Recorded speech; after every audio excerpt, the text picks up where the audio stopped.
Réaction sur ce plateau de Jean-François Nativel, président d'OPR, l'association Océan Prévention Réunion. Bonsoir, monsieur Nativel. Bonsoir. Entendez-vous l'appel du préfet, l'appel à la prudence et au respect des interdictions? Bien évidemment que l'ensemble de la communauté des pratiquants nautiques entendent cet appel, mais ça va faire 2 ans que l'océan est interdit à l'île de la Réunion. C'est une situation, vous en conviendrez, qui est intenable. Il fait 35 degrés à l'ombre. On aimerait que l'État prenne aussi ses responsabilités. On ne peut pas continuer ainsi. Je tiens à exprimer d'ailleurs mes condoléances à cette famille et ce drame qui encore une fois plonge toute la Réunion dans une grande tristesse. Un enfant de 13 ans, on n'a pas à mourir comme ça sur nos plages. C'est totalement invraisemblable ce que nous vivons ici. Un enfant de 13 ans est mort aujourd'hui dans des conditions atroces. Il ne s'agit pas de juger, d'accabler, mais je dois vous poser la question, a-t-il payé son imprudence ? Écoutez, si mettre un pied dans l'eau, c'est une imprudence, il aurait fallu que l'État prenne ses responsabilités dès 2011. Je vous rappelle que pendant 2 ans, l'État a envoyé les surfeurs ou les usagers, quels qu'ils soient, à leur propre risque et péril, alors qu'on avait déjà alerté sur le danger incompatible avec une pratique normale. On a un risque qui est exceptionnel à l'île de la Réunion et il a fallu que ça touche une baigneuse pour qu'ils en tiennent compte. Je vous signale quand même que pour l'année 2015, il n'y a eu que 4 morts sur la planète, dont 2 à l'île de la Réunion. Donc on a déjà 50% des attaques mortelles, alors qu'on ne nous parle pas d'exagération médiatique ou d'imprudence alors qu'on a un arrêté d'interdiction, ce qui est quand même fantastique. On est le seul endroit de la planète où on a un arrêté d'interdiction, donc très peu de gens dans l'eau, et on arrive quand même à concentrer 2 morts. Il faudrait que se poser un petit peu... Les mesures ont été prises par l'État, les collectivités, les mairies, l'État et l'ensemble des pouvoirs publics donnent l'impression de faire leur maximum. Comment peut-on aller plus vite sur ce dossier ? C'est faux, madame. Nous sommes dans un système français qui est extrêmement lourd.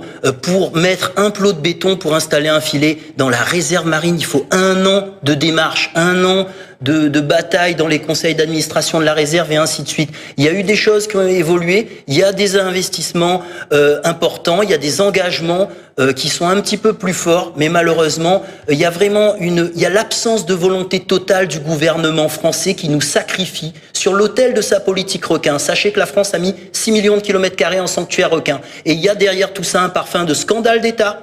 Et nous avons les preuves de ce que nous disons. Et on attend avec impatience Manuel Valls pour qu'il nous explique pourquoi il nous sacrifie ainsi et qu'il prive le Réunionnais de sa dignité et de sa liberté. Parce qu'une île sans la mer, madame, c'est une île sans âme. C'est totalement inadmissible de vivre cette situation qui handicape, je vous signale quand même, l'ensemble de l'île, l'ensemble de notre économie. Moins 50 000 touristes en 2 ans et 30 à peut-être plus de 100 millions d'euros de pertes. Il faut, selon vous, la solution, c'est de lever toutes les interdictions et de pêcher massivement les requins ? Pas du tout. La solution, c'est de mettre en place le plan global le plus rapidement possible. Sur les 6 derniers mois, l'État a peut-être pêché 1 ou 2 requins. Et encore, on est face à une prolifération. Encore aujourd'hui, on a eu des images qui nous sont remontées à coup de 5 ou 6 petits bulldogs qui sont capturés. Tout le monde le constate, mais on est face à des scientifiques qui nous disent qu'ils n'ont pas de preuves. Alors c'est sûr, s'ils ont des œillères comme ça, comme on leur dit des fois, il faut sortir un peu la tête du bocal, aller voir mon petit créole sur le bord de la plage et va raconter à ça que requin elle est là et bientôt à l'œil monte à Théa Poutrap de Moon. Et les seules attaques mortelles sont survenues quand les interdictions n'étaient pas respectées cette année. Qu'en est-il de la pratique du surf, monsieur Nativel ? Peut-elle continuer dans ce contexte ? Écoutez, nous, au niveau de notre association, ça fait longtemps qu'on appelle à la prudence, mais malheureusement, les gens ne veulent plus entendre. On nous impose ici une banalisation de cette tragédie horrible qui est la dévoration sur une plage. On veut nous faire croire que c'est une fatalité. Ce n'est pas une fatalité. On est capable d'aller sur la Lune, on est capable de faire une route en corniche, de mettre des millions d'euros, des dizaines de millions d'euros de filets, et on n'est pas capable de protéger 15 km de côte. Je vous dis, derrière, il y a des enjeux qui font que la France nous a sacrifiés au profit de ses intérêts géopolitiques. Elle a mis 6 millions de kilomètres carrés en sanctuaire requin, elle a des enjeux, et elle ne se soucie pas de la Réunion qui est l'épine dans le pied de cette politique. Et là, on a la conférence climat à la fin de l'année. La France a fait rentrer Paul Watson via Nicolas Hulot comme réfugié quand même planétaire, alors que c'est notre plus violent opposant qui n'a pas hésité à nous calomnier, nous diffamer. Enfin voilà. Et en attendant, respecterez-vous la prudence et l'appel à la vigilance, monsieur Nativel ? Moi, ça fait 3 ans que je ne vais plus dans l'eau. Voilà, c'est comme ça.